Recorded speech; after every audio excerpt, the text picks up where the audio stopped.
Ma, huwag ka naman ganyan magsalita. Hindi pa nga natin alam kung yung singsing na kinuha ni Choy yung sinasabi nyo. Bukas pupuntahan ko yun at ako mismo ang kukuha ng singsing.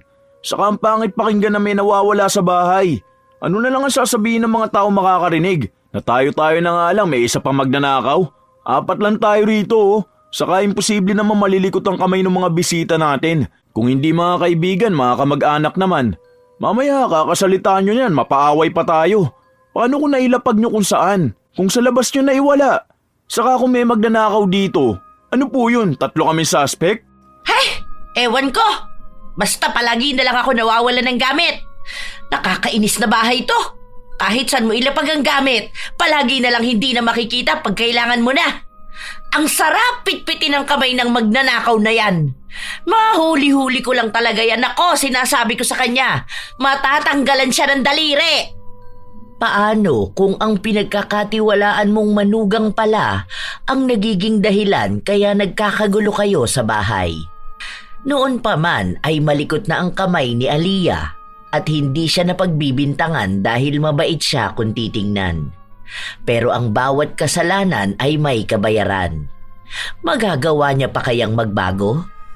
O hahayaan na lang niya ang sariling makulong sa kasalanan at kadiliman?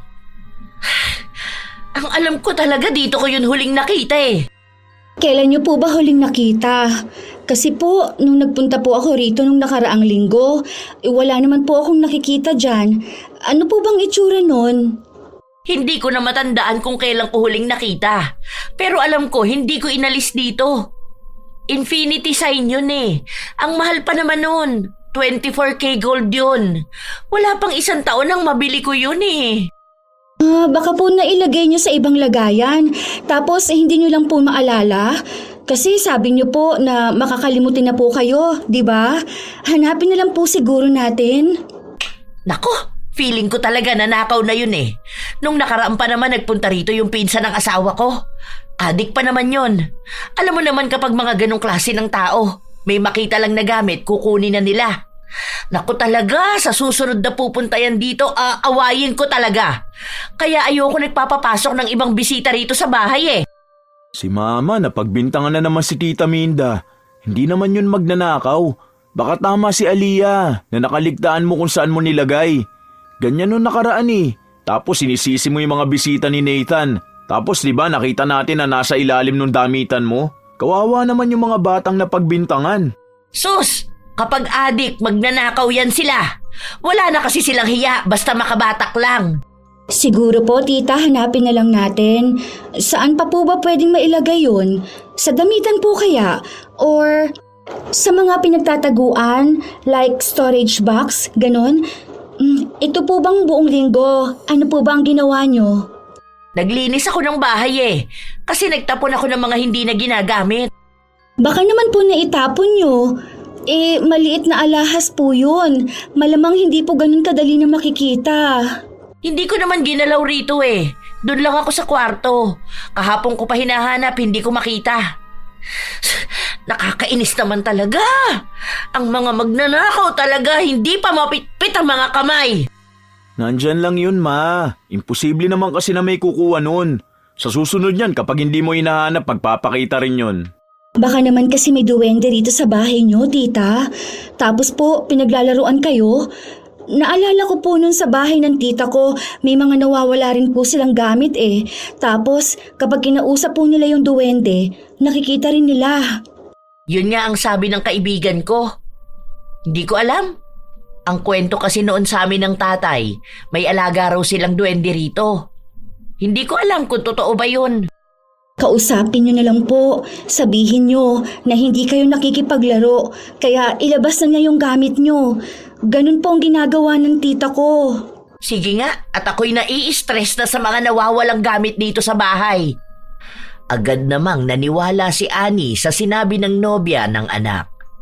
Kahit na ang totoo ay nilalaro lamang siya ni Aliyah. Nang makauwi na ang dalaga sa kanyang bahay, agad niyang tiningnan ang pinaglalagyan niya ng ninakaw niyang alahas. 3 araw na niya itong hawak dahil nung nakaraan na bumisita siya sa bahay ng nobyo, silang dalawa lang ang naroon. Kaya nang makita niya ang alahas, hindi na siya nag-aksaya pa ng oras para kunin ito. May iba pang gamit na nanakaw niya. Ang ilan ay ibinenta na niya para lang magkaroon siya ng pera. Walang mga magulang si Aliyah. Hindi niya nakilala kung sino ba ang mga yon. Lumaki siyang palipat-lipat sa kanyang mga kamag-anak. Pero wala sa kanila ang nagpalaki sa kanya ng maayos. Nang sumapit na siya sa wastong edad, umalis na siya sa poder ng mga kaanak niya para maghanap ng sarili niyang uupahan na bahay. Dahil hindi naman siya nakapagtapos ng kolehiyo, wala siyang nakikitang magandang trabaho.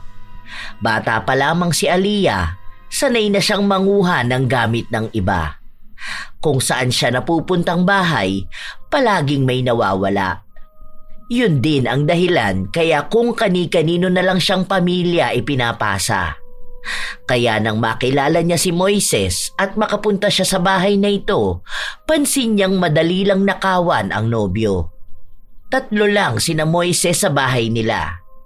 Ang ina niyang si Annie, si Moises at ang bunsong kapatid nito. Nasa ibang bansa ang kanilang ama. At ang pangalawang kapatid ng nobyo ay nag-aaral sa ibang bayan, kaya hindi sa bahay nila nakatira. Madalas na si Moises lang ang nasa kanilang bahay, habang si Annie naman ay madaling mamanipula ang isipan dahil sa makakalimutin nito. Bukas naman ang bahay ng nobyo, lalo na sa mga bisita at mga kaibigan nila. Kaya ang akala ni Annie ay isa sa mga yon ang magnanakaw. Isang araw, magkasama sina Aliyah at Moises. Hindi ko nga alam kung makakahanap ako ng trabaho ngayon. Alam mo naman, puro hanap nila college graduate o kaya may 5 years experience. Hindi nga ako tumuntong ng kolehiyo eh. Buti nga natapos ko pa ang high school. Try mo kaya mag-TESDA. May kinalaman sa luto-luto, ganun. Yung kakilala ko nag-TESDA yun, tapos ngayon nasa barko na nagtatrabaho. Ang laki ng sahod niya. Kaya ko ba yun? Oo naman, ano ka ba? Madali lang naman yun. Paano naman yun kung kailangan ko rin ng trabaho? Alam mo ba, kinausap na ako ng landlord ko kahapon. Magtataas daw ng rent. Hindi ko na nga mabayaran yun ngayon eh. Nakaka-stress talaga. Sabi ko naman kasi sa'yo na lumipat ka na lang sa bahay, di ba? Mag-live-in na lang tayo para hindi ka na magbayad ng rent. Tapos saka ka mag-aral ng TESDA. Ako na lang muna ang bubuhay sa'yo hanggat wala ka pang trabaho. Nakakahiya naman sa mga magulang mo. Pwede ko naman kausapin si mama. Saka papayag naman yun lalo na ikaw naman ang lilipat sa bahay. Alam mo na ikaw ang isa sa pinagkakatiwalaan nun. Saka kapag nasa trabaho ko, walang tumatao sa bahay. Madalas na nasa shop si mama. Sure ka ba? Kung okay lang kay tita. Okay na okay kay mama. Gusto na nga niya ako mag-asawa eh. Nangihingi na ng apo. Sige, pero kausapin muna natin si tita ha. Nahihiya kasi ako sa bahay niyo eh. Pero salamat, babe. Katulad nga ng inaasahan, pumayag si Annie na sa bahay na nila tumira si Aliyah. Sa lahat ng naging nobya ng kanyang anak, si Aliyah lang talaga ang nagustuhan niya. Malambing kasi ito at talagang maaasahan sa bahay. Nakikita niya ito bilang mabuting asawa para kay Moises at magiging mabuting ina rin sa magiging apo niya. Ilang linggo pa lamang si Aliyah sa bahay ng kanyang nobyo pero unti-unti na niyang nakikita kung ano ang bagay na susunod niyang nanakawin.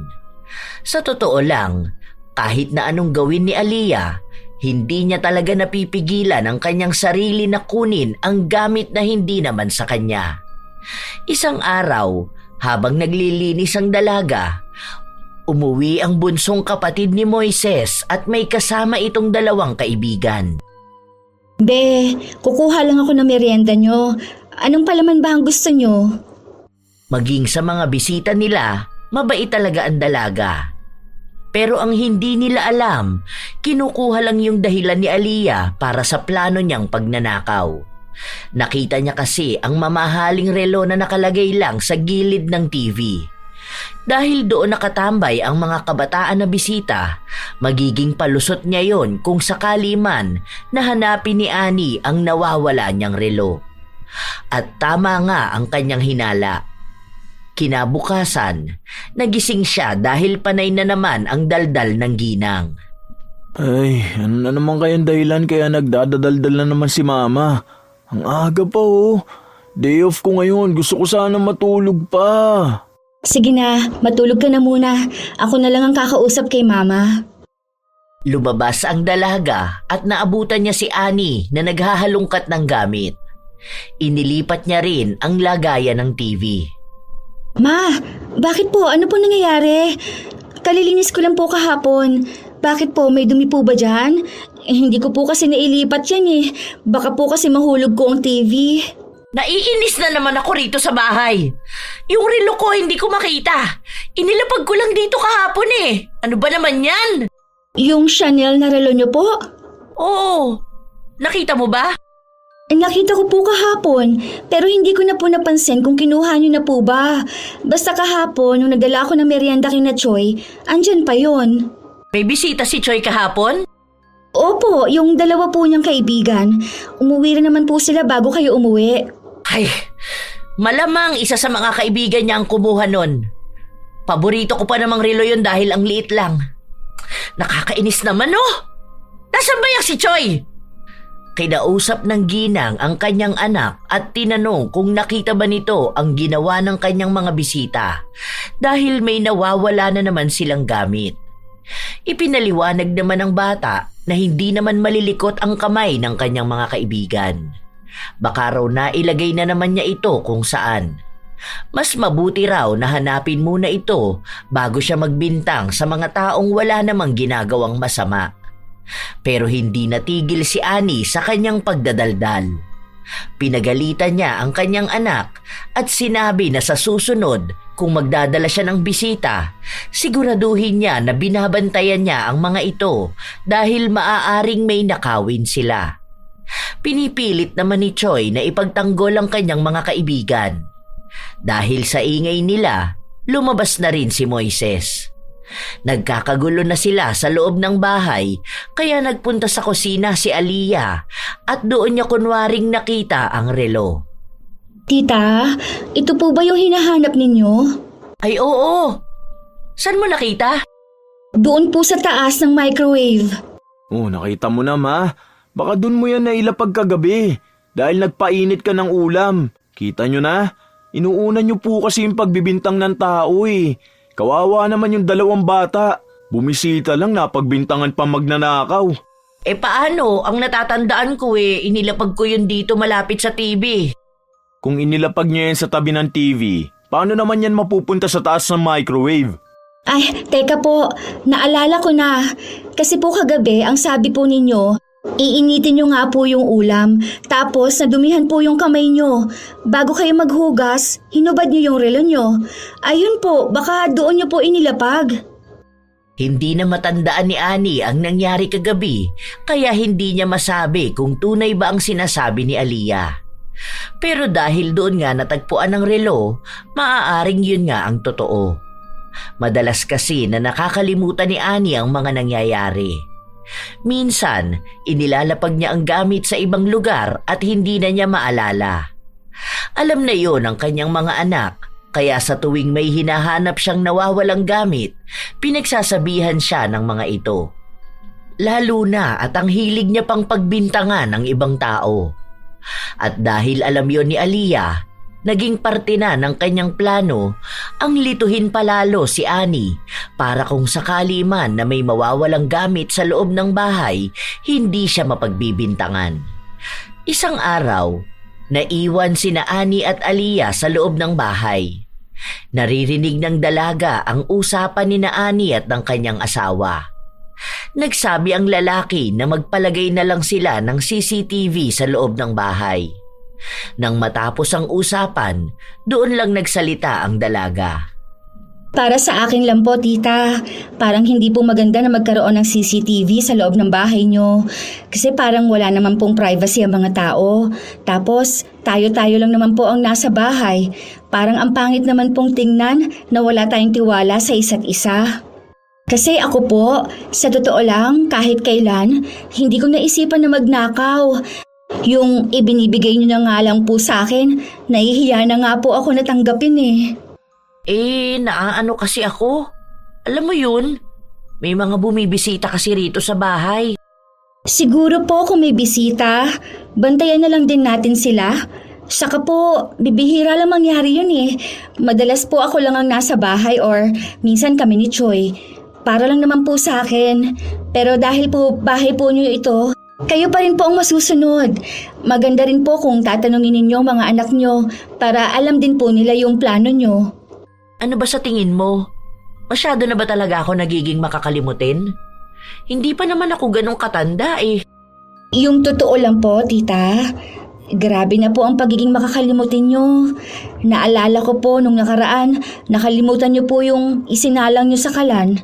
Nagpapakulo ata po kayo ng tubig, tapos nakalimutan po ninyong magluluto kayo ng noodles. Ganon na ba kalala? Ang alam ko lang na nakakalimutan ko kapag may itinago akong gamit, tapos hindi ko na maalala kung saan ko nilagay. Hay nako, bakit kaya ganito ang nangyayari sa akin? Siguro po dahil stress kayo. Baka po sa negosyo nyo. Kung gusto nyo po, ako na lang po muna magbabantay sa tindahan. Dito na lang po muna kayo sa bahay para kahit na paano makapag-relax naman po kayo. Napaisip si Annie sa mga salitang sinabi sa kanya ng dalaga. Wala pa rin namang trabaho si Aliyah at mukhang makakatulong nga kung magpapahinga muna siya. Nag-aalala rin kasi si Annie na baka lumala ang pagiging makakalimutin niya at makalimutan na rin niya ng tuluyan pati ang sarili niya at ang kanyang pamilya. Nang kinagabihan, nang makauwi na si Moises, nagkaroon sila ng pag-uusap ukol sa mga bagay at desisyon na gagawin ni Annie. Sinabi ko naman sa iyo dati yan, di ba ma? Ang lala kasi ng stress mo last year, lalo na dun sa pamangkin ni Kuya George. Bakit? Ano nangyari? Ay, hindi ko ba naikwento sa'yo? May kinuha kasi si mama na magbabantay sa tindahan. Tapos ang ginawa naman nun, nagpapa-order siya ng feeds. Tapos hindi namin alam yun. Kaya lahat ng benta sa kanya napupunta. Ayun, ang laki ng lugi ni mama. Hala, grabe naman yung mga ganong klase ng tao. Pinagkatiwalaan na nga sila tapos mantatarantado pa. Kaya swerte mo na. Kapag nakakilala ka na mapagkakatiwalaan talaga, no? Bibihira na lang kasi yung mga tao na gumagawa ng tama. Sobrang stress ko nun. Kasi nga, ang bilis maubos ng supplies. Tapos wala namang kinikita ang tindahan. Ang tagal ding nakabawi ng tindahan ko nun. Akala ko nga malulugi na ako ng tuluyan eh. Doon nagsimula yung pagiging makakalimutin ni mama.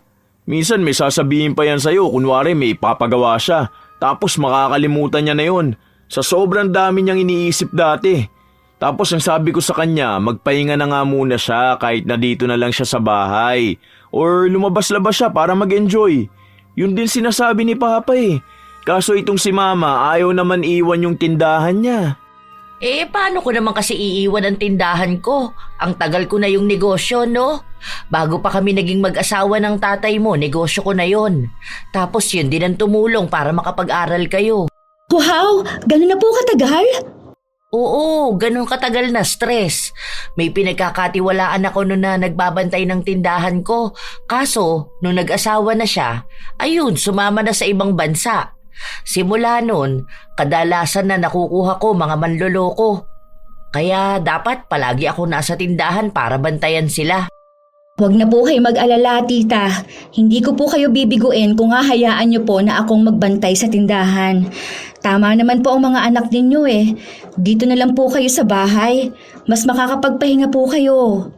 Mas mapagkakatiwalaan naman si Aliyah, ma. Alam ko naman. Kaso, kaya nga hindi ko siya kinukuha dahil mag-aaral siya. Kapag sa tindahan siya, dapat dun lang siya nakatuon. Lalo na kung siya ang hahawak ng lahat. Okay lang din naman po sa akin. Basta po may trabaho ako. Mas gusto ko po talaga magtrabaho kaysa mag-aral. Nakakahiya naman po kasi eh. Ayoko rin naman pong si Moises lang ang bubuhay sa akin. Tapos nakikitira din po ako sa bahay niyo. Unti-unting kinukuha ni Aliyah ang loob ni Annie. Mabait naman sa kanya ang ginang pero sadyang nahihirapan lang ito na basta magtiwala. Pero dahil nakikita ni Annie na mabait naman ang dalaga, napapayag na rin siya nito. Gusto na rin kasi ng mga anak niyang manatili na lamang siya sa bahay nang sa gayon ay makikita niya rin ang mga taong bumibisita sa kanila. Para daw wala na siyang pagbintangan na ibang tao kapag may hindi siya makitang gamit. Kinabukasan, isinama ni Annie si Aliyah papunta sa tindahan. Nagbebenta sila ng pagkain ng baboy at manok. Iba na po palang itsura ng tindahan ninyo, tita. Unang punta ko po rito parang dito sa kabila yung counter. Kakalipat lang niya nung nakaraang linggo. Halika rito, ipapakita ko sa iyo yung mga gagawin mo. Ipinakita ni Aliyah na madali lang siyang matuto para kahit na paano ay maibigay agad ni Annie ang tiwala sa kanya. Halos 1 linggo rin na tinuruan ng ginang ang dalaga bago niya ipinaubaya ang trabaho. Masama rin kasi ang pakiramdam ni Annie kaya napilitan siya na manatili na muna sa kanilang bahay. Sa pagkakataon na hawak na ng dalaga ang kaperahan, bumubuo siya ng panibagong plano kung paano siya makakapagnakaw ng pera. Magiging madali na lang ito kung tutuusin, lalo pat nakuha naman na niya ang tiwala ni Annie. Ilang linggo pa ang lumipas, pinapakita ni Aliyah na tama lang na siya ang hinayaang humawak ng tindahan. Hanggang sa nagpasya na rin silang dalawa ni Moises na magpakasal. Bakit kaya hindi nyo nalang idiretso sa simbahan? Plano na rin po namin yan, kaso sa ngayon, mas maganda po kung makikisabay kasi sa kasalang bayan. Libre lang po doon. Pag-iipunan pa namin yan sa simbahan, ma. Alam nyo naman po na mahal ang magagastos. Para sa akin, parehas lang din naman kasi yun. Sayang naman yung espesyal yung araw kung hindi nyo rin naman gagawin sa simbahan. Espesyal naman po ang bawat araw basta kasama ko po ang anak nyo. Isa pa po, di ba ang mahalaga naman po kapag nagpapakasal ay ang pagmamahalan namin? Wala na po yan kung sa bongga ba ang kasal o hindi. Kahit na simpleng kasalang bayan lang yan, nasa paraan naman po ng pagsasama namin yan. Sa bagay, tama ka naman. Iba talaga ang mindset ng magiging future wife mo, anak. Ang swerte mo talaga kay Aliyah. Naku, tama pala yan na magpakasal na muna kayo. Baka maagaw pa yan ng iba. O sige, saka na lang ang kasal sa simbahan pag umuwi na rin ang papa mo. Nagtawanan lang sila. Ang daming magagandang salita na sinabi ni Annie sa kanyang magiging manugang. Gustong-gusto niya talaga ang dalaga, lalo na at magagandang katangian lang ang nakikita niya kay Aliyah. Nang maikasal na ang dalawa, mas lalong naging mabait si Annie sa kanyang manugang. Ipinagmamalaki niya ito, lalo na sa mga nakakausap niya. Minsan kasi, kapag tungkol sa manugang ang usapan nila ng mga kumare niya, si Aliyah ang nagiging angat. Sinasabi kasi ng mga kumare niya na kung hindi masasama ang ugali ng mga naging asawa ng mga anak niya, minsan naman daw mga tamad at hindi maaasahan sa bahay. Malayo raw sa ugali ni Aliyah na kahit galing sa trabaho ay nagagawa pa ring tumulong sa gawaing bahay at kahit na minsan ay hindi niya narinig na nagreklamo. Isang araw, nakatanggap ng mensahe si Annie mula sa kanyang mga kaibigan at nagyayaya ang mga ito na magkita-kita sila. Bago pumayag si Annie, nagtanong muna siya sa kanyang mga anak. 4 na araw daw kami dun sa resort ng kaibigan ko. Alam nyo, 3 dekada na kaming magkakaibigan. Kaso, nung mga nagsipag-asawa na kami, bibihira na lang kami magkita-kita. Siguro mga 13 years ago yung huling nagsama-sama kami ng buo talaga kami. Nag-asawa kasi yung isa tapos pumunta ng abroad. Ngayon lang umuwi ng Pilipinas. Siya yung nagyayaya. Oh, bakit pinag-iisipan nyo pa? Pwede ka naman magpunta. Oo nga po, Ma. Sayang naman po yun. Minsan na nga lang po kayo magkita-kita eh. Wala naman rin po kayong alagain na bata para mahirapan kayong umalis. Saka 4 na araw lang naman po yun para makapag-unwind naman po kayo, di ba? Paano naman kayo rito sa bahay? Ma, malalaki na po kami. Ano pa pong pinoproblema nyo? Nandito naman si Aliyah. Saka si Choi, kaya naman na niyang asikasuhin ng sarili niya.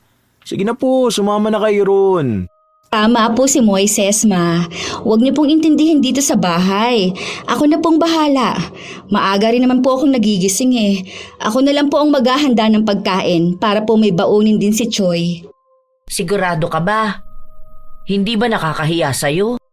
Ano po ba kayo, Ma? Huwag na po kayong mahiya sa akin. Okay lang naman po. Basta po, enjoy po kayo sa bakasyon nyo. Dahil aalis si Annie, mas madali para kay Aliyah na samantalahin ang pagkakataon na yon. May isang gamit ang biyenan niya na matagal na niyang nais makuha.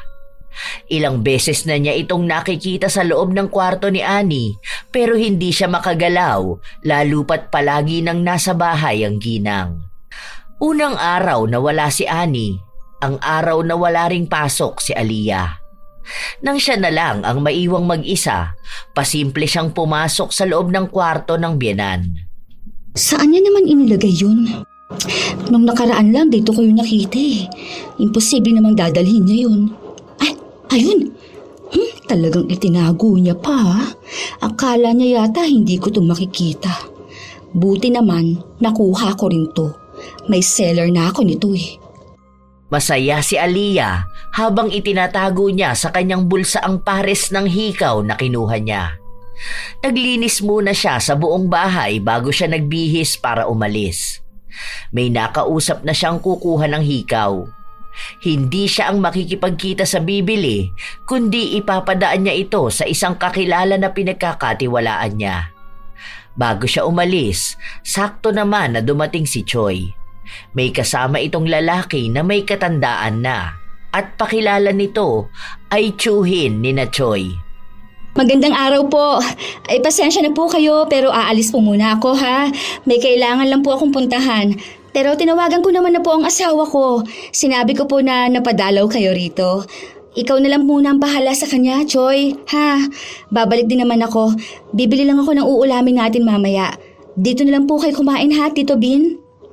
Magalang ang dalaga kaya natuwa rin sa kanya ang tiyuhin ng kanyang asawa. Nagmamadali na rin siyang umalis dahil kanina pa naghihintay sa kanya ang kausap niyang tao.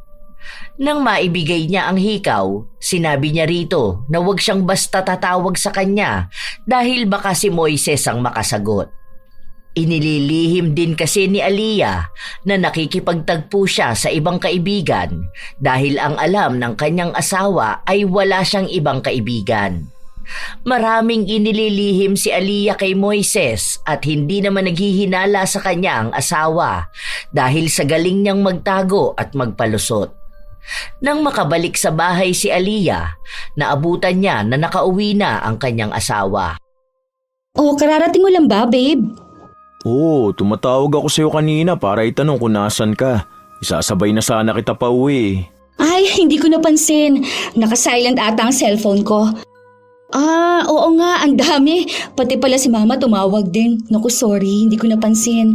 Nagpunta kasi ako ng palengke. Bigla kasi ako nag-crave ng sinigang na hipon. Alam mo naman kapag nasa labas ako, hindi ako humahawak ng cellphone, di ba? Natatakot kasi ako baka ma-snatch. Alam mo naman ang mga snatcher, ang bibilis sa mga kamay. Hindi, sige okay lang. Isasabay sana kita eh. Tapos si Mama tumawag sa akin kasi nalaman niya nga na nandito si Tito Bin. Oo, nag-chat kasi ako kanina. Sinabi ko nga sa kanya. Sige, magluluto na muna ako para makakain dito si Tito.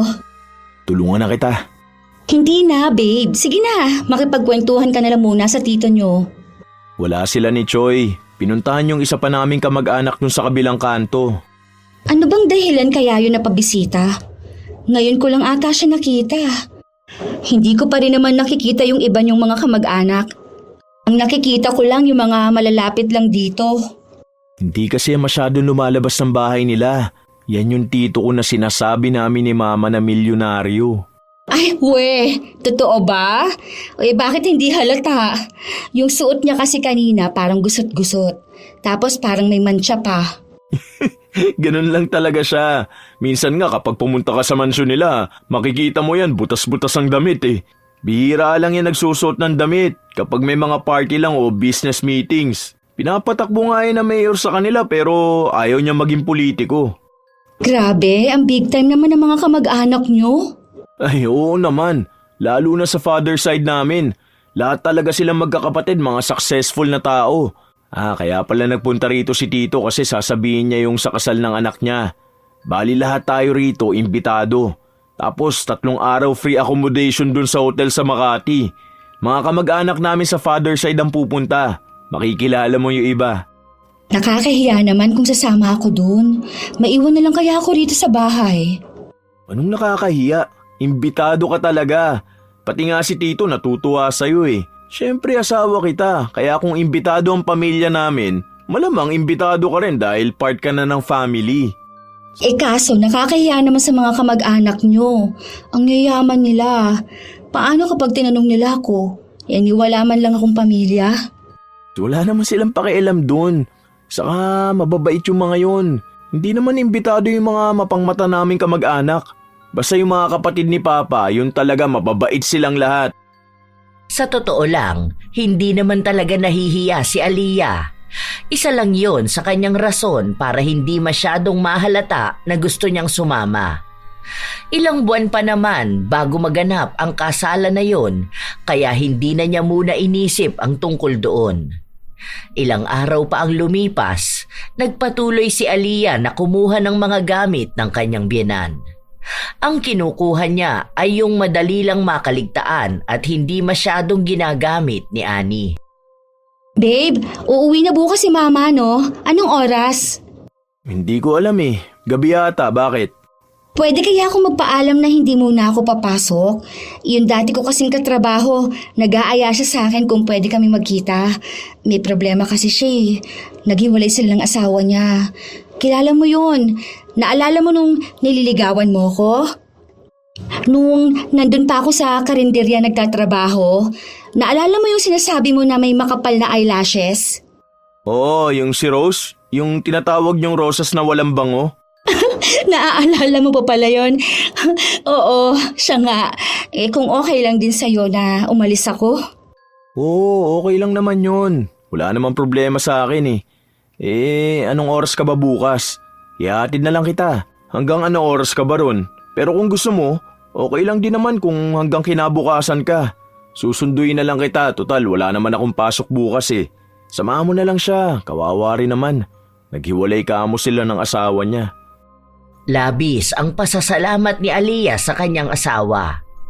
Kinabukasan, maaga siyang nagising para maghanda ng pagkain. Sinabi rin ni Moises na siya na ang nagpaalam sa kanyang ina ukol sa paalam ni Aliyah.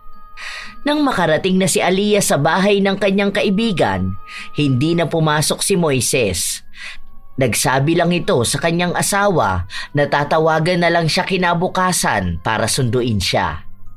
Ang hindi alam ni Moises, hindi naman talaga kaibigang dadamayan ang ipinunta ni Aliyah sa bahay na yon, kundi ang sugalan na palagi niyang pinupuntahan simula pa noon. O anong oras ba tayo magsisimula? Okay ako kahit walang tulugan to. Ano na ha? Nasaan na ba yung iba? Huwag niyo sabihin na mas nauna pa ako sa kanila ha. Ano ba naman yan? Bilisan niyo na. Tawagan niyo na ha. Para makapagsimula naman na tayo. Kating-kating ang palad ko oh. Matagal nang lulong sa sugal si Aliyah at isa yon sa dahilan kung bakit siya nahilig sa pagnanakaw ng gamit. Dahil mamahalin ang mga nakuha niya sa kanyang biyenan, malaking pera din ang puhunan na magagamit niya sa buong laro nila. Mabuti na lang at madali niyang nakumbinsi ang kanyang asawa dahil hindi na rin naman nakikita ni Moises ang dating katrabaho na tinutukoy ni Aliyah. Dahil kabisado na rin niya ang kanyang asawa, madali na lamang para sa kanyang pasunurin ito gamit ang kanyang mga salita. Hindi rin naman alam ni Moises ang ginagawa niyang pagsusugal. Dahil bukod sa hindi siya humihingi ng pera sa asawa, nakikita rin nito na nag-iipon din siya para sa kanilang kinabukasan. Nagpatuloy ang masayang araw ni Aliyah. Hindi siya kinukulit ng asawa dahil malaki ang tiwala nito sa kanya. Ang ginagawa na lamang niya, nagpapadala siya rito ng litrato para kunwaring ipakita na kumain na siya. Ano ba naman yan? May balat ka naman ata sa puwet eh. Huwag ka kaya sumilip sa baraha ko. Hindi na ako manalo-nalo rito. Ano, naligo ka ba? Inaalat tayong dalawa ha? Huwag ka nalang bumakas dyan. Ang laki na nga ng talo ko. Ubus na yung perang dala ko. Tapos maaga pa para matapos ang laro. Panay reklamo si Aliyah, lalo pat sunod-sunod ang pagkatalo niya. Hanggang sa naubos ang malaking halaga ng pera na hawak niya galing sa mga pinagbentahan ng mga ninakaw niya. Pero dahil ayaw siyang patayuin ng mga kalaban niya, nagkaroon na lang sila ng listahan. Noong una, kahit na paano ay nakakabawi naman si Aliyah. Pero sadyang hindi para sa kanya ang araw na yon, kaya natalo siya. Malaking halaga ang dapat niyang bayaran sa bangka. Oo, promise. Akong bahala sa'yo. Bigyan mo lang ako ng 1 linggo. Papalitan ko ng mamahaling gamit yung utang ko sa'yo. Basta tiwala ka lang. Para naman tayong hindi magkakakilala rito ah. Alam mo naman na ni minsan hindi kita binigo, di ba? Walang takutan na magsusumbong sa asawa ha, hoy. Kayo ha? Basta, gagawin ko yon. Baka nga sobra pang maibigay ko sa'yo, ano? Malaking halaga ang kailangang maibigay ni Aliyah at sa oras na hindi niya yon maibigay ayon sa araw na napag-usapan nila, makakarating daw kay Moises ang listahan ng utang niya. Yun pa naman ang ayaw ni Aliyah dahil malamang ay papangit ang tingin ng kanyang asawa sa kanya at baka mahirapan ulit siyang maging malaya sa pagsusugal. Habang nagpapatuloy ang araw, nagpaplano si Aliyah ng bagong pagnanakaw. Isang araw, may kinuha siyang singsing na nasa lamesa lang. Pero nang balak na niya itong ibulsa, biglang dumating si Choi. Sa kanya pala ang singsing at binalikan niya ito sa bahay nang mapansin niyang hindi niya ito suot. Akala ko kay mama yan. Itatabi ko sana para ibibigay ko mamaya pag uwi niya eh. Sana tumawag ka na lang sa akin nung hindi mo sure kung nasa bahay ang singsing mo. Para sana hindi ka na umuwi. Baka maliit ka pa niyan sa next klase mo. Lihim na may inis na nararamdaman si Aliyah dahil akala niya ay makakaisa na naman siya.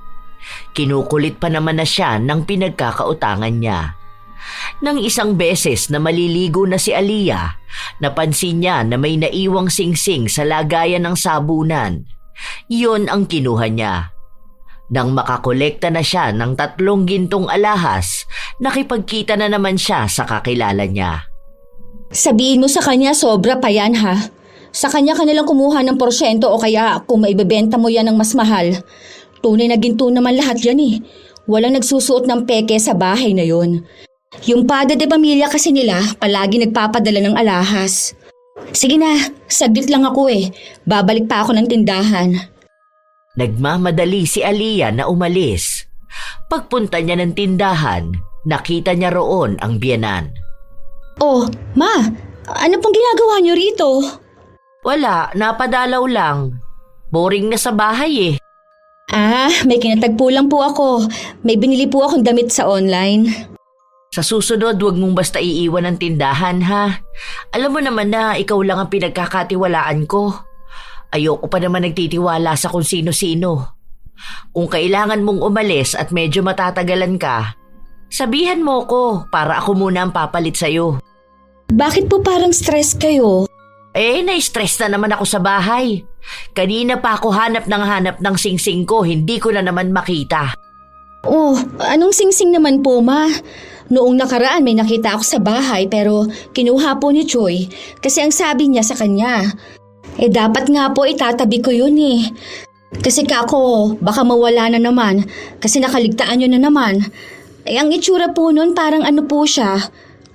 Wedding ring pero may X na nakapalibot. Ay oo, Yun nga ang hinahanap ko. Ayun po, kinuha po ni Choi. Dahil ang sabi po niya, sa kanya raw po yun. Binigay ko naman po dahil hindi ko naman po alam kung sa inyo po yun. Hindi ko pa po kasi nakitang suot niyo yun. Bago pa lang naman yun. Nakakainis namang Choi yan, oo. Bakit naman niya aangkinin yung hindi sa kanya? Alam niyo, Ma, ayoko lang po talagang nagsasalita eh. Pero po kasi, may nawawala rin po akong gamit. Hindi naman po siya ganun kamahal tulad sa inyo pero may halaga rin naman po yun. May nabili po kasi ako dati na relo. Kaso hindi ko na po alam kung nasaan na. Ayoko naman po magsalita sa bahay kasi po, alam niyo yun, tayo-tayo lang naman po ang nakatira dun. Pero feeling ko po huwag po kayong magagalit sa akin, Ma. Baka po nagnanakaw na si Choi. Lalo na po sa ganyang edad ng kabataan, parang maluluho po sila. Lalo na kung may mga kaibigan niyang nanunulsol sa kanya. Imposible naman na magnanakaw ang anak ko. Ang daming pera nun. Palagi pang binibigyan yun ng isa pa niyang kapatid na nasa Maynila. Hindi naman po basta masasabi yung ganun, Ma. Minsan po, hindi yan sa pera na hawak nila eh.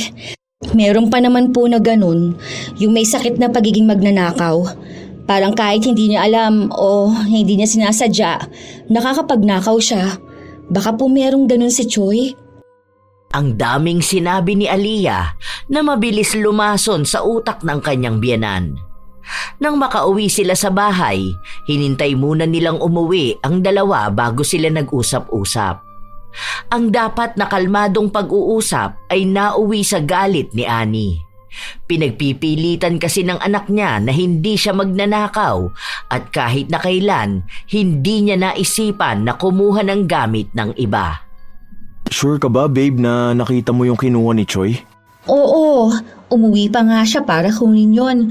Binigay ko naman sa kanya dahil hindi ko naman alam kung kanino yun eh. Nangatwiran si Choi na hindi yun ang singsing na kinuha niya dahil sa kaibigan niya yung singsing na naiwan sa bahay. Magtigil ka dyan! Bukas kukunin ko yung sa kaibigan mo, ha? Ang kapal na mukha nun! Ang mahal ng ginto na yun tapos aangkinin niya lang! Simula ngayon, tigilan mo na yung mga kaibigan mo na yan, ha? Noon pa man pangit na ang pakiramdam ko sa kanya. Halatang mga magnanakaw. Pati ang ate Aliyah mo nawawalan dito sa bahay. Ano ba naman yan? Tayo na nga lang ang nakatira dito. May nawawala kang gamit?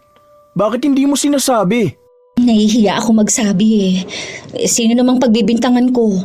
Saka iniisip ko na lang na baka naitabi ko lang tapos hindi ko pa nakikita kasi hindi pa ako naghahalungkat. Ayoko kasi nang sisihan sa totoo lang. Kahit ako ayoko naman ng ganyan, lalo na pambibintang. Pero kasi palagi na lang may nawawalang gamit dito sa bahay eh. Hindi ko alam kung dahil ba sa duwende na yan o sa mga bisitang malilikot ang kamay o dahil sa kung sinong punyetang magnanakaw na nakatira sa bahay na to. Ma, huwag ka naman ganyan magsalita. Hindi pa nga natin alam kung yung singsing na kinuha ni Choi yung sinasabi nyo. Bukas pupuntahan ko yun at ako mismo ang kukuha ng singsing. Saka ang pangit pakinggan na may nawawala sa bahay. Ano na lang ang sasabihin ng mga tao makakarinig? Na tayo-tayo na nga lang may isa pang magnanakaw? 4 lang tayo rito oh. Saka imposible naman malilikot ang kamay ng mga bisita natin. Kung hindi mga kaibigan, mga kamag-anak naman. Mamaya kakasalitaan nyo yan, mapaaway pa tayo. Paano kung nailapag nyo kung saan? Kung sa labas nyo naiwala? Saka kung may magnanakaw dito, ano po yun? 3 kami suspect? Hey! Ewan ko!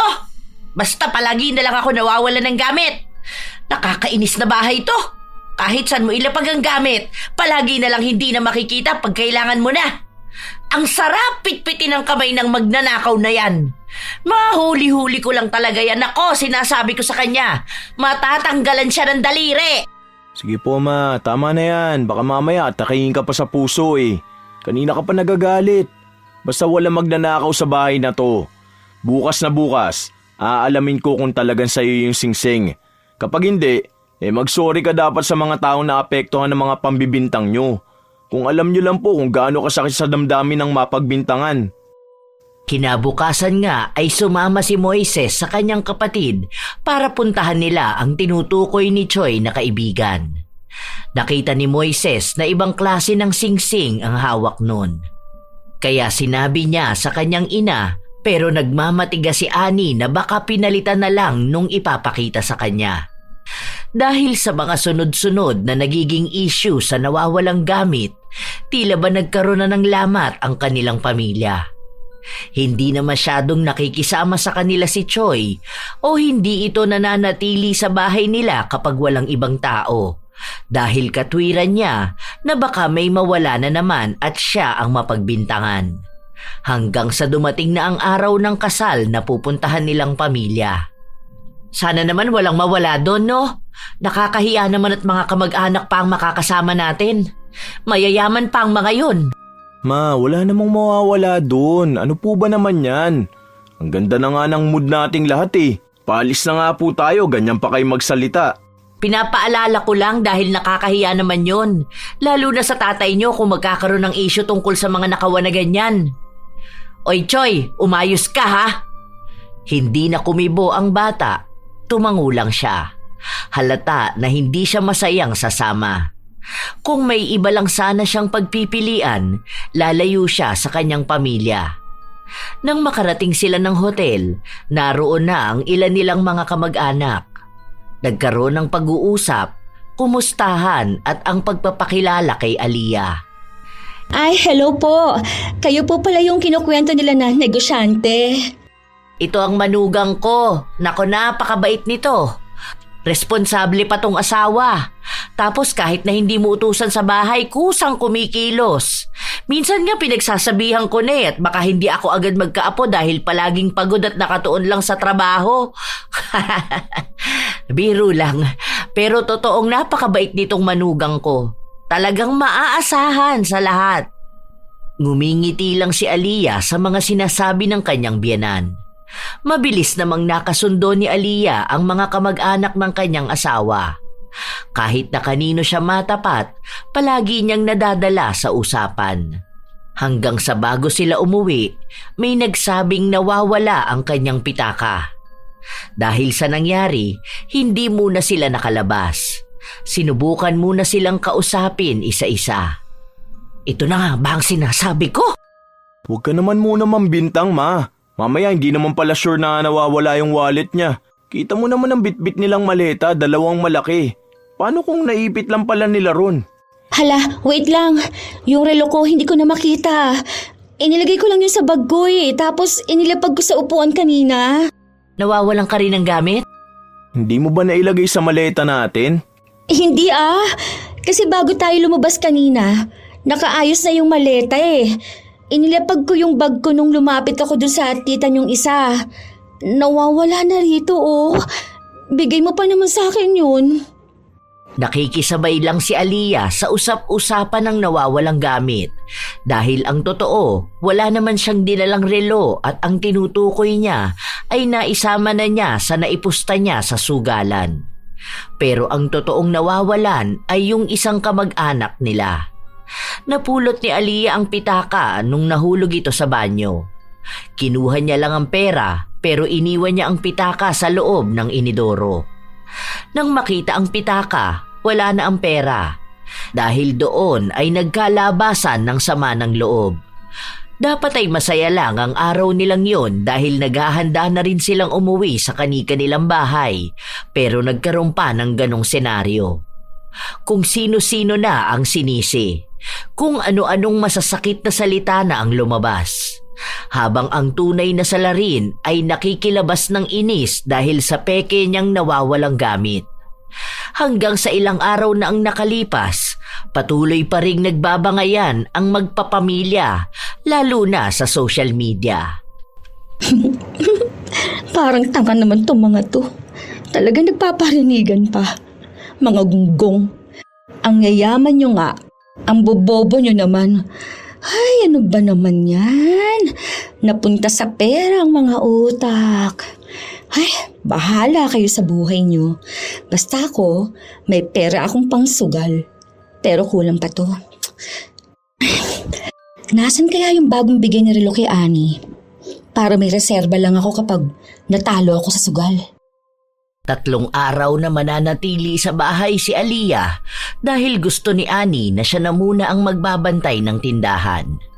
Sa totoo lang, mas gusto nga yun ni Aliyah dahil mababa lang ang kupit niya kapag nasa tindahan siya. Tapos, madalas na pagod pa siya. Nakita niya ang relo, kaya itinabi na lang muna niya sa loob ng luma niyang sapatos. Bukas pa siya aalis para magsugal.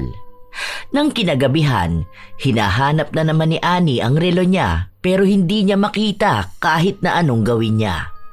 Punyeta naman! Nasaan na ba yung relo na yon? Isang beses ko palang nasusuot eh. Huwag naman sabihing nawawala na naman. Ano ba yan? Nagwawala na si Annie sa loob ng bahay nila. Pinagbabaliktad na niya lahat ng gamit para lang makita ang nawawala niyang relo. Palaging ganun na ang nangyayari, kaya para bang nasasanay na lang ang pamilya niya sa ginagawa niya. Nang patulog na ang mag-asawa, lumabas muna si Aliyah para magbanyo, habang ang asawa naman niya ay napatayo dahil sa ipis. Nang dumampot siya ng lumang sapatos para patayin ang ipis, napansin niya ang nasa loob ng sapatos. Bakit may relo rito? Ito ba yung hinahanap ni Mama? Bakit nandito? Nang marinig ni Moises ang yabag ng asawa niya na papasok na sa kwarto, ibinalik niya ang sapatos. Balak na sana niyang itanong sa asawa pero hindi niya ginawa. Babe, ano sa tingin mo? Huwag na muna kaya akong pumasok bukas, no? Maglinis tayo ng bahay, yung ililipat yung mga gamit para mahanap natin yung mga nawawalang relo ni Mama. Wag na, babe. Saka na lang. Naglilinis din naman ako dito sa bahay eh. Makikita ko naman yon kung sakali. Tingin mo ba may magnanakaw sa bahay na to? Feeling ko nga si Choi eh. Halata sa kanyang guilty siya. Huwag kang magagalit ha. Yun lang ang napansin ko. Kasi kapag pinagsasabihan siya, hindi na niya pinagtatanggol ang sarili niya. Dapat pagsabihan mo yung kapatid mo. Mahirap na kapag nakasanayan na niya yung pagiging magnanakaw niya. Sa bagay, tama ka nga naman. Kapag nasanay pa naman ang isang magnanakaw, hindi na yung titigil. Sana mahuli na kung sino man may malikot na kamay dito. Para naman matahimik na ang bahay. Hindi umamin si Aliyah kahit na nahuli na siya ng kanyang asawa. Kaya ang ginawa ni Moises, kinuha niya ang relo at ibinalik sa kwarto ng ina. Kaya nang magising kinabukasan si Aliyah at hinanap ang relo, wala na sa pinaglalagyan niya. Inis na inis siya dahil ang natatandaan niya, doon niya inilapag. At mas lalo siyang nagtaka noong makita niyang suot na ng biyenan ang relo. Bad trip naman. Paano naman bumalik sa kanya yung relo? Hayaan na nga. Sa susunod, makukuha ko naman ulit yan. Umalis si Aliyah para pumunta sa bahay na pinagsusugalan nila. Marami siyang pera, kaya kung makawaldas siya ay daig niya pa ang milyonarya. Oh, hanggang alas 4 lang ako ha. Baka umuwi na yung mga tao sa bahay at hanapin ako. Pero sa susunod na linggo, wala ang asawa ko. Aalis yun. Pupunta ng Taiwan para dun sa meeting sa work niya. Yon, kahit buong magdamag walang tulugan, lalaban talaga ako. Ganda sana ng laban ngayon, kaso nabawi naman ng biyenan ko yung relo. Nakakainis nga eh. Ang hirap na niyang pagnakawan ngayon ha. Lahat na ng bagay nakatago na. Sana makumbinsi pa siyang wag nang magpalagay ng CCTV sa bahay. Ang dami niyang arte eh. Pwede naman siyang humingi ulit ng gamit sa asawa niya. Kung wala lang mga alahas yon at mamahaling gamit, naku, hindi ko naman pakikisamahan yun. Ang daldal, nakakapikon. Ang daming pangit na salitang binitawan ni Aliyah laban sa kanyang biyenan. Hanggang sa nabanggit ng kalaro niya na kulamin na lang niya. Para daw kung sakali na mahirapan, ipamana na agad ang mga gamit sa kanya. Natawa lang noong una si Aliyah pero seryoso ang kausap niya. Ibinigay sa kanya ang numero at lokasyon kung saan niya matatagpuan ang mangkukulam. O kaya ay pwede naman daw siyang samahan. Wala naman yon para kay Aliyah, pero nang napansin niyang naghihigpit na sa lahat ng gamit ang biyenan, bigla na lang niyang naisip na magpakulam. Nilinaw niya na hindi niya naman ipapapatay si Annie, Pero gusto niya lang na manghina ito at mawala ng kakayahan para kumilos mag-isa. Para hayaan si Aliyah na tumulong sa kanya. Sa ganung paraan, mas mapapadali ang kanyang pagnanakaw. Yun nga ang nangyari. Bigla na lang nahimatay si Annie habang nasa tindahan siya, kaya dinala siya sa ospital at si Aliyah lang ang nagbantay sa kanya bago dumating si Moises. Ano nangyari kay Mama? Ayos na ba siya? Lumabas na ang resulta. Wala namang nakita. Pero nangihina kasi siya eh. Baka sa stress din, no? Ang sabi ko kasi sa kanya, wag na siya sa tindahan eh. Lalo na ngayon, ang daming stress dun dahil yung ibang supplies na galing dun sa bagong supplier. Mga sira naman. Inaasikaso ko na nga yun para ibalik. Ma, anong nararamdaman mo? May masakit ba sa'yo? Maayos naman ako, anak. Huwag kang mag-alala. Nahihilo lang talaga ako. Magpahinga ka na lang muna, Ma. Huwag ka na kasi magpaka-stress. Ang sabi sa akin, pwede naman na raw iuwi si Mama. Sige, ako nang bahala. Umuwi ka na muna sa bahay. Baka nandun na si Choi. Ako na lang ang mag-aasikaso dito para makauwi na rin si Mama. Hindi naman tumanggi si Aliyah na umuwi. Dahil ang mangyayari, siya lang ang mag-isa sa bahay at makakakuha na naman siya ng alahas. Ilang araw pa ang lumipas, palagi na lang nakahiga sa kama si Annie. Ang manugang naman niya ang palaging nagbabantay sa kanya. Nak, pwede bang pasuyo ako ng tubig? Sige po, sandali lang ha. Mamaya po mga 3 p.m. inom po kayong gamot. Wala namang epekto sa akin yung gamot. Sayang lang ang pera natin dyan. Kaso yun po ang sabi ng doktor nyo. Siguro dahil matanda na rin ako kaya ganito. Baka malapit na ang oras ko. Huwag nyo naman pong sabihin yan, Ma. Baka po kasi sobrang stress nyo. Huwag po kayo masyadong magpaka-stress. Kung hindi nyo po kontrolado ang isang bagay, huwag nyo na pong isipin pa.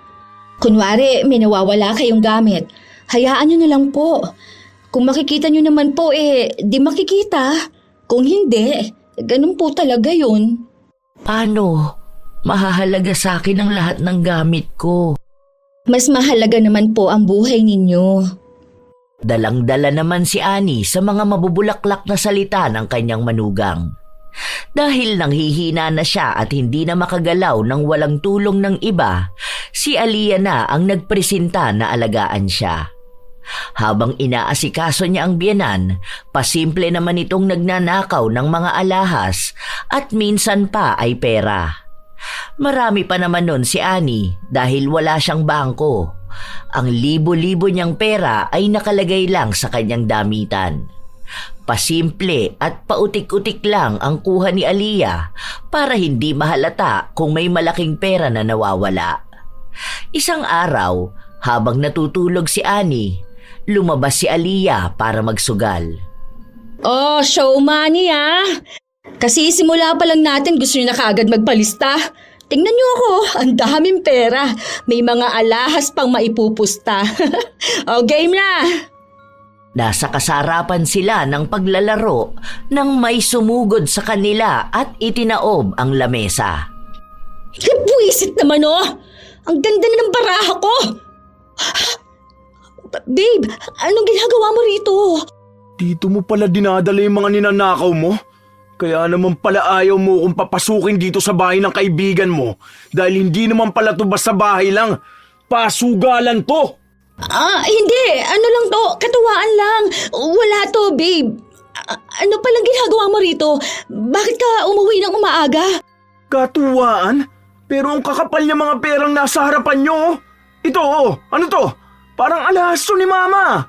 Isa pa, alam mo na nga na may sakit si Mama tapos iiwan mo siya mag-isa sa bahay ha? Mabuti na lang umuwi agad si Choi. Kung hindi baka nahulog na sa kama si Mama dahil gusto niya magbanyo. Bakit sa akin mo isinisisi lahat ha? Hindi ko naman kasalanan kung baldado na yung nanay mo. Ginagawa mo akong katulong. Para simpleng kasiyahan ko lang na ganito, ayaw mo pa? Minsan ko na nga lang ito ginagawa Minsan? Minsan kapag hindi ko alam ha? Ayos ka pala no. Bait-baitan ka tapos magnanakaw ka naman pala. Ang dami pang nadamay na tao dahil sa pagbibintang ni Mama sa kanila. Tapos lalabas na ikaw pala itong magnanakaw? Nakakahiya ka? Hindi ko alam kung bakit pa kita pinakasalan. Sige, dito ka na sa mga kaibigan mong katulad mong masasama ang ugali dahil tinotolerate nila ang pagiging magnanakaw mo.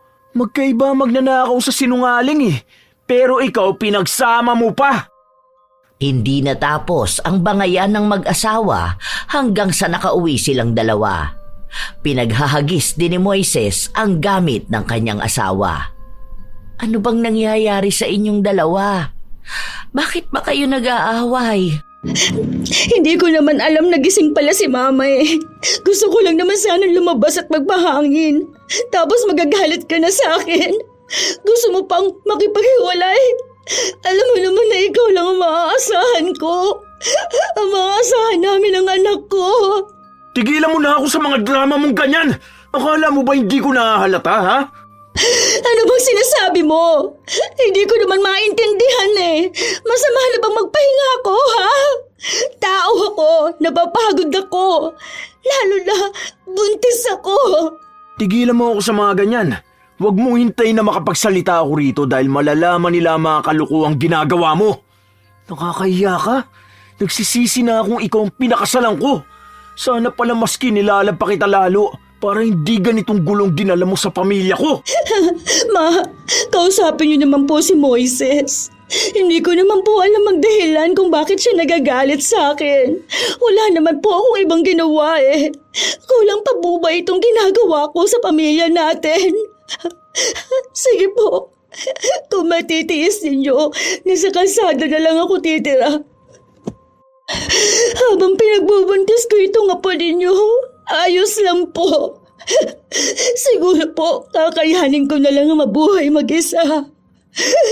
May iba naman na po atang mahal ang anak ninyo. Aalis na po ako.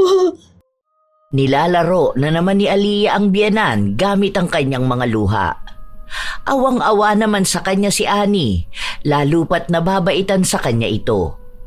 Hindi rin mawari kung ano ba ang tunay na dahilan kung bakit sila nag-aaway mag-asawa. Ayaw kasing banggitin ni Moises ang tunay na dahilan ng kanyang galit. Huwag kang umalis, anak. Dito ka lang, ha? Ano ka ba naman, Moises? Bakit mo naman pinapalayas ang asawa mo? Tapos buntis pa. Hindi mo maiintindihan. Kapag nalaman mo magagalit ka rin sa kanya. Aaminin ko na po. Nahuli niya kasi ako naglalaro ng bingo. Natutulog naman po kayo kanina. Tapos paglabas ko, naabutan ko yung mga naglalaro dun sa labas. Nagalit po siya sa akin. Sorry po, Ma. Sorry po kung gusto ko lang naman na magpakasaya kahit na minsan. Napakasinungaling mo talaga, no? Hindi ko akalain na may ganyan kang pag-uugali. Nakakagalit ka, sa totoo lang. Paano mo naitago sa amin yung ganyang ugali mo, ha? Ano ba, Moises? Tumigil ka na. Huwag mong pagsalitaan ng ganyan ang asawa mo. Hindi maganda yung ganyan. Hayaan mo siya kung gusto niya lang naman magpakasaya. Naiintindihan ko siya na nakakaramdam siya ng pagod dito sa bahay. Lalo na at may ahalagain pa. Huwag kang umalis, Aliyah. Dito ka lang.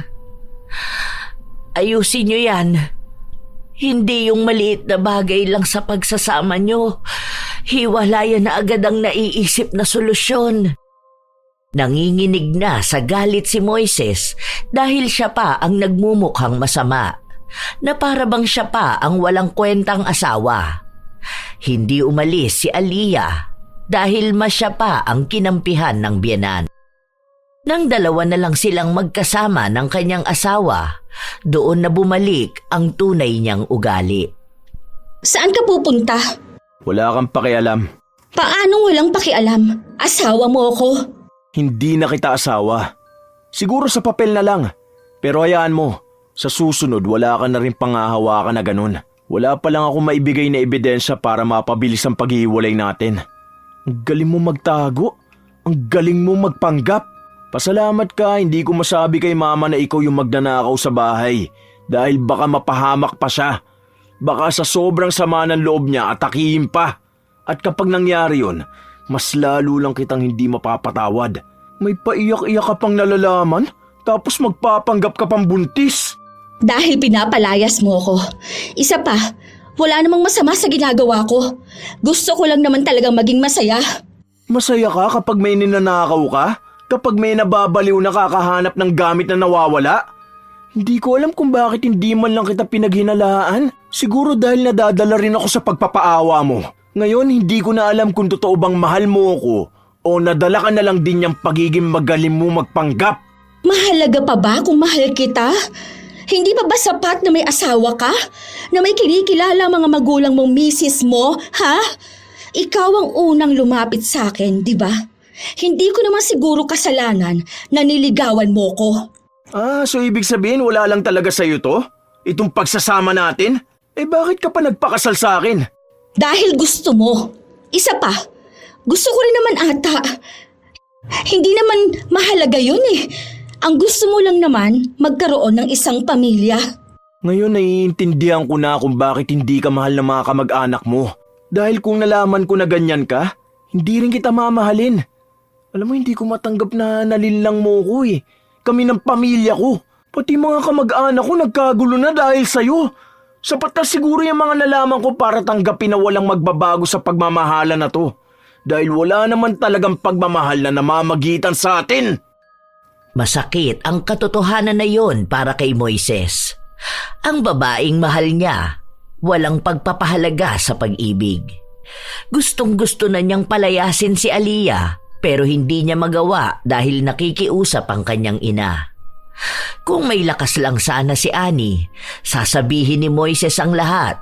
Pero dahil mahina ang kanyang katawan, hindi na nais pang dagdagan ng kanyang anak ang stress na nararamdaman. Unti-unti nang kumukolekta ng ebidensya si Moises na siyang magagamit niya para hiwalayan ang asawa. Kahit na mahal niya si Aliyah, hindi siya papayag na pinipili lang siya nito dahil lang siya ang pinakasalan at siya ang kailangan. Habang tumatagal din, lalong lumalala ang karamdaman ni Annie. Ma, dapat ayusin mo na yung pamana mo. Kunwari, kung paano mo hahatiin sa mga anak mo yung pera mo o mga alahas mo. Pinag-iisipan ko na nga yun. Kapag sinasabi ko naman kay Moises, ayaw niyang gawin ko. Sabi niya, mabubuhay pa naman ako ng matagal. Paano kapag hindi na talaga, di ba? Malay mo, pagtapos natin mag-usap, bigla ka nang mamatay. Paano mo hahatiin sa mga anak mo yung kayamanan mo? O kaya, pamanahan mo ko, ganun. Kahit yung mga alahas mo na lang, ang dami pa naman nun. Hayaan mo, may makukuha ka pa rin naman dahil asawa ka ng anak ko. At para na rin sa magiging una kong apo. Ngayon mo na lang ibigay. Hindi ko yan mahaharap. Lalo pat hindi ako makapag-isip ng maayos. Madalas na masama ang pakiramdam ko. Ano ba naman yan? Hindi na lang pumili kung anong ibibigay. Kunin ko lahat yan eh. May sinasabi ka ba, anak? Wala po, Ma. Ang sabi ko po na magpahinga po muna kayo. Uminom na po kayo ng gamot para makatulog na po kayo. Pagod na si Aliyah magpanggap pa, lalo pat wala na rin siyang sustento na nakukuha mula sa kanyang asawa. Balak sana niyang kumuha na ng mga alahas at pera, matapos nun ay tatakas na siya palayo sa asawa niya. Alam naman na rin ni Moises ang gawain niya, kaya hindi na niya mababawi pa ang tiwala nito. Dahil may sakit na rin naman si Annie at walang magiging lunas ang mga doktor, dito na mababaling ang atensyon ni Moises at hindi na siya hahanapin pa. Habang natutulog si Annie, naghahalungkat naman si Aliyah. Pero wala siyang makita kahit na ano. Dahil sa inis niya, halos magdabog siya. Anong hinahanap mo dyan, anak? Wala po, ma. May hinahanap lang po ako na pwede ninyong suotin mamaya kapag naligo po kayo. Nagising ko po ba kayo? Sige po, tulog na po ulit kayo, ma. Hindi naman ako natulog. Kanina ko pa pinagmamasdan ng ginagawa mo. Wala kang makikita dyan dahil kinuha na ni Moises lahat ng alahas at pera ko. Saan naman niya dinala? Bakit hindi po ninyo sinabi sa akin? Hindi ko naman alam na hahanapin mo. Ang sabi niya sa akin, itatabi niya para hindi makuha ng magnanakaw. Mukhang tama nga siya. Mas safe sa paglalagyan niya. Alam nyo, matagal na ako nagtitiis sa bahay nyo, ha? Mga buwisit kayong lahat, lalo na yung anak mo. Isa ka pang alagain. Akala nyo ata katulong nyo ako rito. Ang kakapal naman ng mga mukha ninyo. Bakit ka naman ganyan magsalita, anak? Ano bang ikinagagalit mo? Lahat! Mga buwisit kayo! Makalayas na nga sa punyetang bahay na to. Maghanap kayo ng mag-aalaga sa inyo, ha? Para yun ang bayaran ninyo. Hindi yung nakakalibre kayo sa akin. Okay na rin yan eh. Hindi ka na rin naman gagaling dyan sa sakit mo. Magdusa kayong lahat. Maubos sana lahat ng pera nyo at maibenta nyo lahat ng ipinagdadamot ninyong gamit sa akin. Leche! Kinuha ni Aliyah ang cellphone ni Annie at iba pang gamit na pwede niyang maibenta. Mas lalo siyang nagagalit dahil mababang halaga lang ang mga nakuha niya. Kung alam niya lang na uunahan siya ni Moises sa mga alahas, sana ay mas marami na ang kinuha niya noon. Dahil wala namang ibang bahay na pupuntahan si Aliyah, dumiretso siya sa pasugalan. Wala pa ron ang kalaban niya, kaya naghintay pa siya ng ilang oras. Inalok niya rin sa ibang mga naglalaro ang mga gamit na hawak niya. Ang mura mo namang gustong bilhin to? 10K mo naman na. Tingnan mo, wala namang issue eh. Makinis pa. Kaya mo naman i-format to para mawala ang password. Ito na lang. Oh, wedding ring? Totoong gold yan. Tingnan mo to. Wala nang ibang ginawa kundi ang mambarat. Ano na? Panlaro ko lang mamaya, oy. Mababa talaga ang naging benta niya sa mga gamit. Kahit na ang alahas na regalo sa kanya ni Moises, ibinenta na niya para lang magkaroon ng perang ipapangsugal. Nang dumating na ang mga kalaban niya, agad silang naglatag ng lamesa. Oh, dating gawe ha. Labas muna mga pera para hindi tayo nalulugi rito. Oh, eto nang lahat ng meron sa akin oh. Kung gusto nyo, may mga damit ako na pwede ninyong bilhin. Hoy, mamahalin ng mga yon ha. Galing pang abroad yun. Nasa kalagitnaan na ng kasarapan sa pagsusugal ang mga tao matapos na magkagulo dahil may mga pulis na pumasok sa loob. Dahil sa takot ni Aliyah, tumalon siya sa bintana pero mali ang bagsak niya kaya nabalian siya. Dahil hindi siya makatayo at makatakbo, nadakip din siya ng mga pulis at dinala sa ospital. Nadaan naman niya sa paliwanagan ang mga ito at dahil walang ebidensya na nakuha sa kanyang isa siya sa mga nagsusugal, hindi siya nakulong. Pero ang problema niya, wala siyang pera at wala rin siyang kahit na anong gamit. Pero mabuti na lang, kahit na wala siyang dalang cellphone, napuntahan siya ni Moises sa ospital. Babe, ang sakit ng binti ko. Buti nilang pinuntahan mo ko rito. Pumunta ako rito hindi para tulungan ka o kaawaan ka. Magbibigay lang ako ng pera sa'yo, pero pagtapos nito wala na akong pakialam sa'yo. Huwag mo na kaming guguluhin at huwag mo ipipilit ang sarili mong bumalik sa bahay dahil hindi na kita asawa at walang anak na nag-uugnay sa atin. Tigilan mo na ang pagpapanggap mong buntis ka kahit na hindi naman totoo. Alam mo, galit na galit ako sa'yo dahil maliban sa ginawa mong tanga mga tao sa bahay, ikaw pang malakas ang loob na ipakulam si mama. Oo, hindi ko mapapatunayan na ikaw, pero alam kong ikaw lang ang may kakayahan. Ano? Ganito na lang ang gagawin mo sa akin? Nakita mo na ngang may sakit ako. Hindi ko nakasalanan kung tumalon ka sa bintana. Ikaw ang may kagagawan niya sa sarili mo. Kanya-kanya na tayo ngayon. Alam mo kung may pagsisisihan man ako sa buhay ko, yun ay ang maging asawa ka. Maling-mali ako na hindi ko muna kinilala ang pagkatao mo. Hindi ko inisipan ng maling dahilan kung bakit walang mga kamag-anak mo ang gustong tumulong sa'yo eh. Ngayon alam ko na, sino nga namang magpapatira na magnanakaw sa bahay nila. Kahit na anong pagpapaawa ni Aliyah, wala nang nararamdaman pa ang kanyang asawa. Kinokonsensya niya ito at sinasabi na nangako sila noong kasal nila na magsasama sila sa hirap man o ginhawa. Pero sinabi lang ni Moises na ibang pagkatao ng asawa ang pinakasalan niya, hindi ang tunay na pagkatao nitong sinungaling, magnanakaw at sugarol. Tinotoo ni Moises ang sinabi niya kay Aliyah na hindi na niya ito tatanggapin pa sa buhay nila. Habang si Ani naman ay nahirapan makipaglaban sa mangkukulam. Halos 3 albularyo na ang napakiusapan nila pero hindi nagtagal ay gumaling na rin si Ani.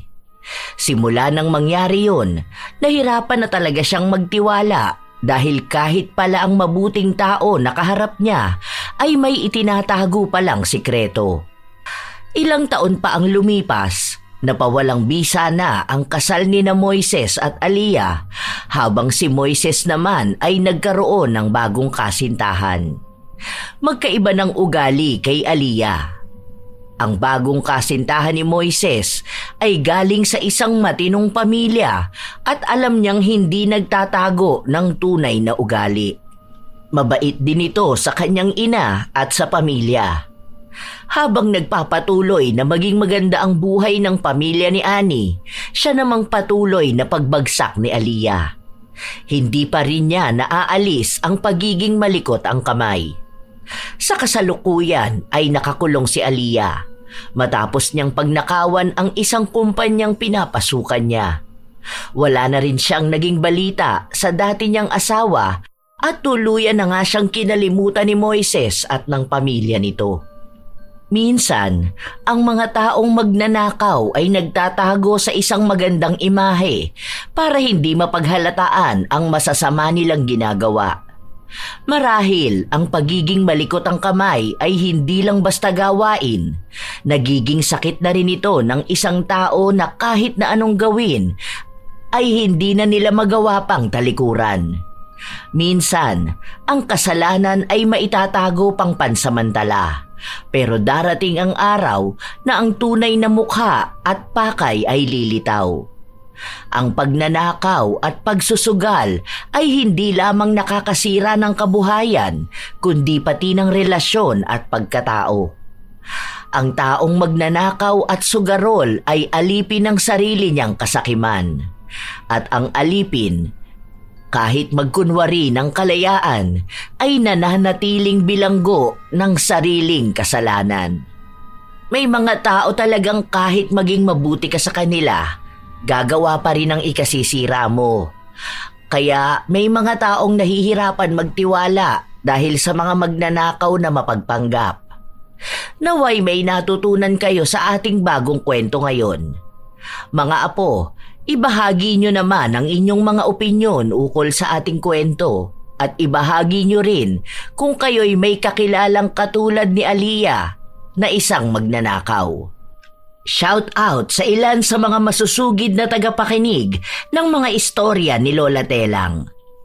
Nilda Dultra, Larnie Azurin, Chambo Diday, Elda Int Vin, Eunice, Ami Pacana, Sheila Legrama, Du Bautista, Mora Vanessa, Jaylan Dagan, Geraldine Diaz, Belen Baladhay, Rowena Yuson Papa, Pamela Allen, Richelle Ann, Chinita Closa, Cherry Mukbang ASMR, Elizabeth Dungka, Valerie Joy Nadal, Leia Gawaran at sa anak niya na si Miko, pati na rin sa Black Vibora Tattoo at sa pamilya niya na sina Aryan, Nico at Kabi, Jean Malhabor, Rhea Santos, Clara Joy Martinez at sa kanyang asawang si Jerwin Nabol, Mary Jane Rico, Ellen Torres,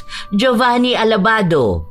Shout out din sa inyo, Al San Jose, Emmy Ofalia, Riza Rizardo, Hayashi J. Megan, Elizabeth Dacles, Lourdes Imon, Myla, Irisabela Tuazon, Liza Rosario, Domingo Puamo, Riz Magante, Elizabeth Pamintuan, Wild Angel, Jinky Gonzales, Evelyn Gonzales, Elena Vidal Ibalar, Estela Cabral da Silva, Lolita Mariano, Kim at Kirben Española at Delegiro family, Josie Merguinho, Miss Bicol, Marilor Guevara at sa Guevara family, Annabel Mendoza, Arvid Shane Hoiberg Channel. Salamat sa pakikinig nyo, Rose Ann Romasanta, Stiela Chand, Venus Ravas, Jason Simanes, Resel Naelgas, Evelyn Abayan, Marisol Lucero, Maricar San Juan, Jane Hedulian, Fermin Paragoso, Cindy Jackson, Remy Hervasio, Dodds Hunco, Shobeg Loma TV, Roselyn, Juvelyn Santos, Ankahe Vlog, Norlene Rosales, Hanilyn Tripon. Kumusta kayo? Melanie Mel, Marisa Villanueva, Triple D, Rosita Kayabyab, Mikey ng Jensan, Leslie Martinez, Liza Rivero, Cliven Dubalan, Merlin Gasga, Zilpahara Reichert, Baby Jen Langkay, Fatima Priti, Presi Tangbawan, Gia Bule de la Cruz, May Ann Navarro, Mary Joy Galicia, Merly Fatalia, Gary Gubio, Ellen Lagos, Mars Pugal, Jonavi Lumadang, Bryson Victoria, Rizo Yu, Beng de Jesus. Shout out sa mga apo kong solid mula umpisa. Sidney Crosswind at sa kanyang anak na si Christine Lane Bandoho, Supladang Pasaway, Lovely Rose Roa at Princess Rain Roa Alawami, Kimpoy Feliciano, Hazel Fiesta, Marie the Lightworker, Gia Gigi, Francisco Ning, Jeremy Saranillo Francisco, Matt Sarol, Mel Santarita, Esteli Reyes at sa Reyes family ng Marikina City, AJ Chua ng Subic, Zambales, Vicky Yabut, Roy Lacandalo, Josefina Fuelias, Phoebe Ranyada, Mike James Tapak, Wilma Leses at advanced happy birthday sa kanyang mga anak na si Donna Leses sa September 28 at Shireen Leses sa September 30. Leonisa Cobo, Lurian Vitalicio, Jenny Suzuki, Raquel Hasigawa and to her husband Mitsuru, Maria Lina Kagawa, Lynn Hasigawa, Elise Padilla, Lydia Lopez, Gemstone Claro, Lance MBB, Rosalina Bugayong, Ami Yong, Ami Bag, Angelina Ignacio, sa buong Team Manok ng Amsik Angeles City, Pampanga, Ray Galedo at sa Galedo family ng Kabuyaw, Laguna, Roslyn Mangilin, Cherry May Libiran, Robert Crimen, Razon Yao, Milrose Demate, Angel Cancelier, Jaime Constantino, Jennifer Makasinag, Alma Naong at Rachel Whitney. Ako ang inyong Lola Telang at maraming salamat sa lagi niyong pagsubaybay, mga apo.